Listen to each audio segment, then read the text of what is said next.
एक राजा बहुत बुद्धिमान और न्यायप्रिय था।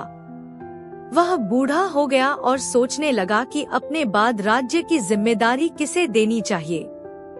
उसके पास 4 करीबी लोग थे, मंत्री का बेटा, फौज का सिपाही, काजी का लड़का, एक गरीब आदमी। राजा ने कहा, मैं देखना चाहता हूँ कि तुम सब में से असली में कौन सच्चा और अमानतदार है और कौन बड़े पद का हकदार है।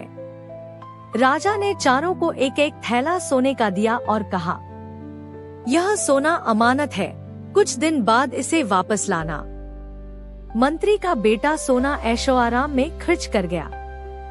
सिपाही ने उससे हथियार खरीद लिए। काजी के बेटे ने व्यापार करके ज्यादा धन कमाना चाहा, मगर असली अमानत वापस न कर सका। लेकिन गरीब आदमी ने सोना सुरक्षित रखा और जैसा का तैसा वापस कर दिया। जब राजा ने सबको बुलाया तो तीनों बहाने बनाने लगे, लेकिन गरीब आदमी ने अमानत सलामत वापस कर दी। राजा खुश हो गया और बोला, असली दौलत दौलत नहीं बल्कि अमानतदारी है। जो छोटी चीज में वफादार है वही बड़े पद का हकदार बनता है। और इस तरह राजा ने गरीब आदमी को राज्य का सबसे बड़ा पद दे दिया। बच्चों, इस कहानी से हमें क्या सीख मिलती है? ईमानदारी और अमानतदारी सबसे बड़ी खूबियां हैं।